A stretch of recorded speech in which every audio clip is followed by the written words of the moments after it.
Olá, meus queridos leitores do canal Milê! Bem-vindos a mais um vídeo do nosso canal. Eu sou a Miriam e hoje nós vamos comentar aí o último capítulo de Efésios, capítulo 6. E hoje também é o último dia do quê? Do nosso desafio de leitura de Efésios. Então eu quero dar os parabéns aí para você que conseguiu chegar até o fim, que leu os seis capítulos aí.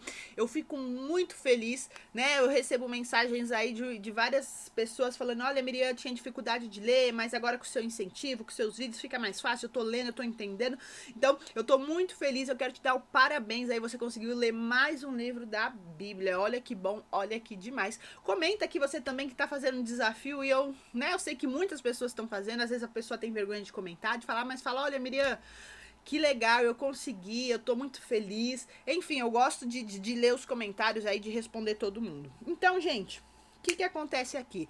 Reta final, quer dizer, não é nem a reta final, já estamos no final, porque é o último capítulo de Efésios. E o nosso querido apóstolo Paulo, na verdade, ele continua o assunto do capítulo 5, né? Se você não viu o vídeo do capítulo 5, volta lá e veja. Ah, um detalhe, você é novo por aqui, já se inscreve e deixa o seu like, você que tá gostando do tema, tá bom? Não esquece de deixar o like, isso aí me ajuda a mais pessoas serem alcançadas, fechado? Então, gente, ele fala aqui. Vamos recapitular um pouco o capítulo 5, tá? Se você não assistiu, você vai assistir. E se você assistiu, você vai recapitular aqui comigo. Ele fala sobre os deveres conjugais no capítulo 5. Na verdade, né, ele faz aquela comparação do bêbado e do cheio do Espírito Santo. Lembra? Depois você vai lá ver no vídeo que eu tenho algumas coisas parecidas, né? Algumas coisas em comum em relação a isso. Então, quando nós estamos cheios do Espírito Santo, nós conseguimos fazer o que precisa ser feito. O Espírito Santo nos ajuda, nos capacita, né? Os deveres conjugais, a mulher ser submissa ao homem, o homem amar a sua mulher.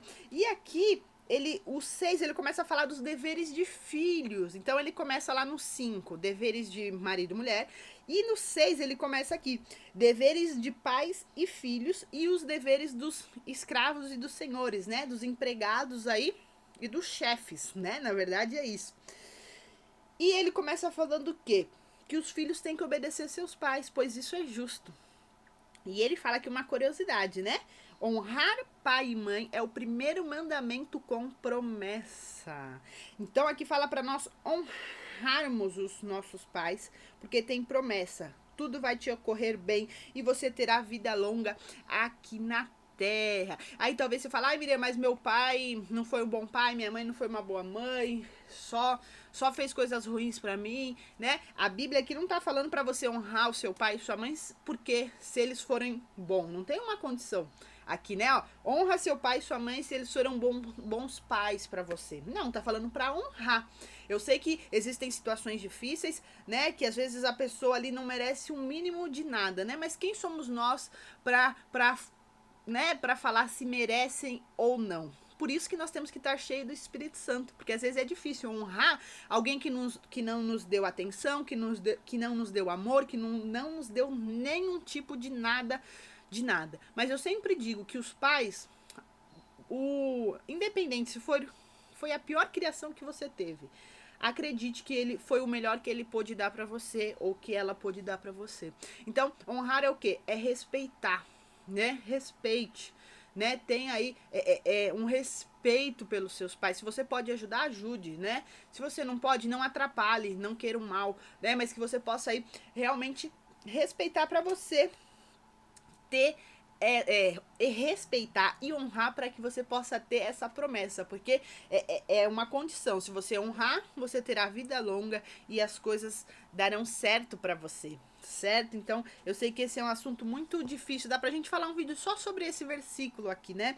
O versículo 1, 2 e 3. E também tem a questão dos filhos, olha aí, ó, não é só para os pais, não é só para os filhos honrar os pais. Os pais, está escrito aqui, ó, não irem seus filhos. Então você que é pai aí, que tá irando seu filho, ó, não irem seus filhos, antes criem segundo a instrução e o conselho do Senhor.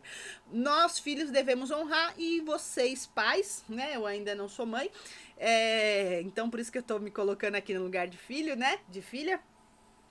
Mas pais também não irrite os seus filhos. Então, aí tem os deveres para os dois, certo? Então, se você aí tá irritando seu filho, né? Se você aí não tá fazendo o papel de pai, né? Se você não tá ensinando o caminho pro seu filho, que ele fala para ensinar. Então, que você aí tome essa postura, certo? E aí ele começa aqui no 5, os deveres dos escravos, né? Aí que seriam os empregados e dos chefes. Né? Na minha versão aqui tá deveres de escravos e senhores. Aqui fala, né, para os escravos obedecerem os seus senhores, terrenos com respeito, amor, com sinceridade no coração, como a Cristo. Olha que coisa difícil, né? Obedeçam não apenas para agradá-los quando eles observam, mas como escravos de Cristo, façam de coração a vontade de Deus. Sirvam os seus senhores com boa vontade. O 8 fala assim, ó, porque vocês sabem que no Senhor, que o Senhor recompensará cada um pelo bem que pratica, seja escravo ou seja livre. O Senhor nos recompensa por nós fazermos o bem, certo? Então aí que você possa estar trabalhando aí, enfim, dando o seu melhor aqui, né? É isso que ele tá falando. E, gente, a partir do capítulo 10 é a armadura de Deus. Eu até fui pesquisar um pouco mais para falar sobre vocês, que eu acredito que esse aqui é o ápice da nossa carta, né? É o auge, é o momento melhor aqui. O capítulo 6 acho que é o que eu mais gostei, né? Depois vocês me falam aí qual foi o de vocês. E a partir do versículo 10, ele começa a falar da armadura de Deus. Ele começa a falar da nossa luta, porque nós estamos numa constante luta. Mesmo que você não veja, existe um mundo espiritual, né? Um mundo invisível que nós não vemos. E ele está em constante guerra, em constante luta, né? Por isso que nós temos que ter a armadura de Deus. E aí ele fala assim, ó, no 10. Finalmente, fortaleçam no Senhor e no seu forte poder. Vistam toda a armadura de Deus para poderem ficar firmes contra as ciladas do diabo. Então tá falando aqui, o diabo ele prepara ciladas. Então nós temos que estar o quê? Firmes. Firmes com Jesus, firmes com a nossa fé. Aí o 12. Pois a nossa luta não é contra seres humanos. A minha luta e a sua luta não é contra seres humanos, mas contra os poderes e autoridades, contra os domínios deste mundo de trevas, contra forças espirituais do mal nas regiões celestiais. Então, eu quero te dizer uma coisa aí, ó, a sua luta não é contra a sua esposa, não é contra o seu marido, não é contra o seu pai, não é contra a sua mãe, não é contra o seu chefe, não é contra aquela pessoa que quer te matar, aquela pessoa ali que tá querendo de todas as formas acabar com a sua vida. Não. É contra Satanás, é contra os dominadores do mundo, forças espirituais. Então, se essa pessoa que é o problema, vamos dizer aí na sua vida, né? Ela sair, vai vir outra.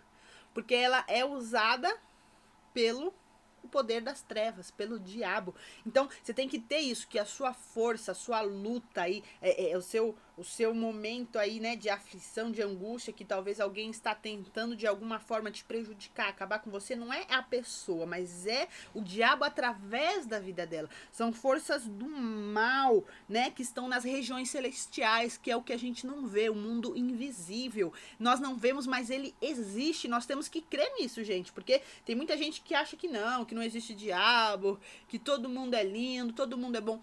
Não, existe o diabo sim, existe coisas ruins sim, existe o poder das trevas sim. Nós temos que ter essa convicção, né? Mas a gente não pode o quê? Ter medo, porque a Bíblia não fala pra gente ter medo, né? Mas ela é real, a gente tem que ter essa consciência que é real.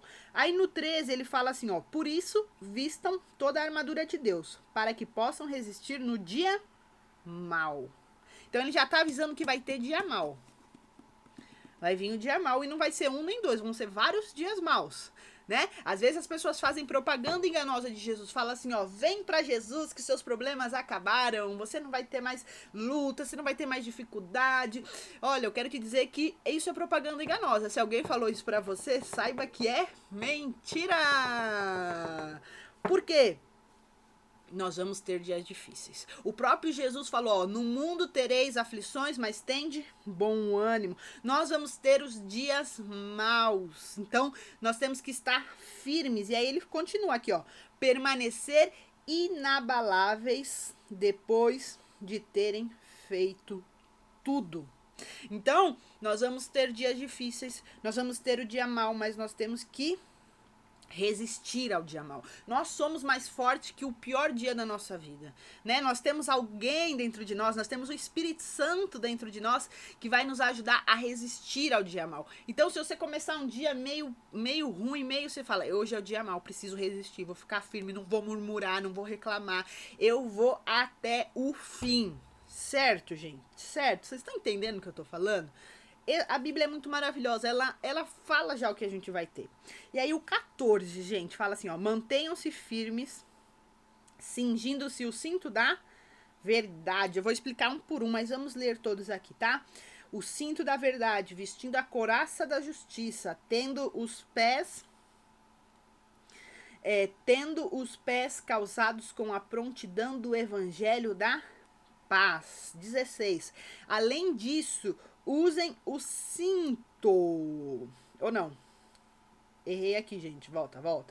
16. Além disso, usem o escudo da fé, com a qual vocês poderão apagar todas as setas inflamadas do maligno. 17. Usem o capacete da salvação e a espada do Espírito, que é a palavra de Deus.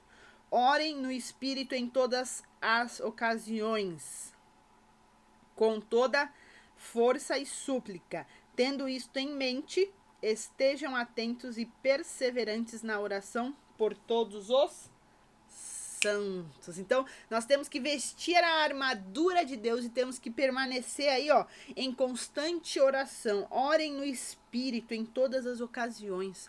Então, nós temos que estar a nossa vida toda em espírito de oração, né? Não é para você ficar ajoelhado o dia inteiro, todos os dias, todas as horas. Não, você vai fazer as suas coisas, você vai trabalhar, você vai fazer o que precisa ser feito, mas vai estar em constante oração em pensamento, oração, né? Assim, o espírito em oração. É isso que a palavra fala, porque a gente precisa vigiar, a gente precisa permanecer no dia mau. A gente só vai conseguir isso quando nós estivermos em oração, né? Então, o que a gente precisa entender aqui, gente? Algumas coisas importantíssimas, né? Vamos explicar aí a questão de... Olha, eu dei uma perdida aqui, gente, porque passou um caminhão na minha rua, vocês devem ter ouvido aí. Mas não tem problema, eu vou explicar para vocês aí os equipamentos, porque o apóstolo Paulo, ele estava em Roma, né? E os romanos, eles tinham aquela, não sei se você já viu o soldado romano, eles têm todo um equipamento, eles têm toda, né, uma armadura mesmo. Então, o apóstolo Paulo comparou, vamos dizer assim, né, fez um paralelo aí, vamos dizer, eu acho que é assim, fica mais fácil, né? Fez um paralelo do quê? Da armadura do soldado romano com a armadura de Deus. Então, vamos lá. O primeiro equipamento que ele fala aí é o que? O cinto da verdade. O cinto era o que mantia toda a vestimenta presa e segura. Então, o cinto ele ficava, né? Fica assim no meio e era aquilo que prendia toda a armadura, né? E o que a gente pode trazer, né? O cinto da verdade. A verdade é o quê? A verdade é o que mantém todas as coisas no seu devido lugar, né? A verdade é algo que a gente precisa viver na verdade, né? Porque quem que é o diabo? O diabo é o pai da mentira, o diabo é mentiroso. Então nós temos que estar seguros, né? Quando assim ela mantém, né? Para nós mantermos a nossa vida, nós temos que andar na verdade, nós temos que andar no caminho. Quem que é a verdade? Jesus é a verdade, Jesus é o caminho, né? Jesus é a vida. Então, o cinto da verdade é isso, é nós mantermos todas as coisas no lugar, andar com retidão, com mentira, né? O servo de Deus, o homem de Deus, um homem cristão, uma mulher cristã não pode mentir, gente, não pode ser um mentiroso, certo? Olha, gente, já tá dando 14 minutos, mas esse é um tema que a gente tem que falar um pouquinho a mais, tá? Você está investindo o seu tempo aqui nesse vídeo. 2, qual que é a segundo equipamento? Couraça da justiça, proteção que cobria o pescoço, o tórax, tórax, que protegia o quê? Os órgãos vitais, o coração, o pulmão, né? E normalmente o inimigo, ele ataca direto aqui, né? Ele ataca direto, vai direto no peito, né? Vai direto lá no coração. E quem que nos acusa? Quem que nos quer ir direto no nosso coração? Quer falar, ó, você não presta, você é um pecador, você é isso, você é aquilo? O diabo, né? O diabo nos acusa, mas quem nos livra da acusação do diabo é a justiça, é a couraça da justiça, a justiça de Cristo. E isso também é o que? Nós vivermos uma vida reta, nós vivermos uma vida com justiça, para que o inimigo não tenha brecha para nos acusar, para vir com planos e armadilhas contra nós. Será que você tem vivido uma vida reta, uma vida íntegra, né? Isso aí já é a continuação da verdade. Você está vivendo na verdade? Você está vivendo na justiça? Você está sendo uma pessoa honesta, justa, com os seus atos, com onde você está convivendo? Como que tá? Né? A nossa justiça é o quê? É Jesus, mas nós temos que andar justos e retos diante do Senhor para que o diabo não tenha brechas contra a minha e a sua vida, certo? A terceira aí é o que? É o calçado do evangelho da paz. Então, os romanos eram guerreiros e naquela época as lutas eram corporais, né? Eram longas marchas, eles tinham que andar muito e as sandálias deles eram, eles usavam cravos e pregos. Para o quê? Para se manter fixo, para estar firmes no chão, né? Para andar e não porque tinha muita pedra e tudo mais. Então, para se manter firmes na caminhada, eles colocavam aí os pregos e os cravos, né? Para dar o quê? Segurança, mobilidade. Então, isso é algo para nós pensarmos, né? Nós temos o quê? Que estar firmes com quem? Com o evangelho. O evangelho, né? Nós calçamos a sandália aí, né? Os calçados do evangelho da paz. Nós temos que estar firmes no evangelho de Cristo, firmes e saber o quê? Que o nosso evangelho é um evangelho de paz, de reconciliação entre Deus e o homem. Esse é o evangelho que nós estamos anunciando, que vai no nosso pé, está no nosso pé para nós anunciarmos, né? O pé é o que? É o que nos leva nos lugares. Então nós temos que ir anunciando o evangelho da paz, o evangelho que cura, que salva, que restaura, o evangelho que traz a reconciliação de Deus com o homem, certo, gente? Olha que lindo isso aqui, né? O quarto, escudo da fé. O escudo da fé, ele tinha aproximadamente 20 centímetros, aproximadamente 20 de comprimento por 75 centímetros de largura. E era feito de madeira e coberto de couro, né? Então as pessoas lançavam os inimigos, né? Lançam os dardos e a pessoa o quê? Ela põe um escudo da fé aqui, ó, né? O escudo da fé que defende. O diabo, ele sempre está fazendo o quê? Nos lançando dardos inflamados, né? Na nossa mente, no nosso coração. E quando nós levantamos o escudo da fé, é para dizer, ó, eu sou de Deus. Eu tenho fé, um Deus maravilhoso. Eu tenho fé, um Deus que eu coloco a minha mente e os meus sentimentos cativam ao Senhor Jesus. Esse sentimento ruim, esses dardos inflamados, eles não têm poder, eles não vão me atingir, porque eu tenho fé num Deus que cura, que salva, né? Às vezes a gente tem até dúvidas, o diabo quer pôr dúvidas, as coisas na nossa cabeça, mas a gente sempre tem que estar o quê? Firmados na fé no Senhor Jesus. O sexto item aí, né, da armadura é o capacete da salvação. O capacete da salvação é o quê? É o que nos protege, gente. É o que protege a nossa cabeça. E Deus, ele tem muito cuidado com a nossa mente. O que é a nossa cabeça aqui? É a nossa mente, é o nosso intelecto, é os nossos pensamentos, né? A nossa mente tem que estar o quê? Cativa ao Senhor Jesus. O diabo muitas vezes quer pôr dúvidas sobre a nossa salvação, né? Mas quando nós temos o capacete da salvação, nós cremos na salvação.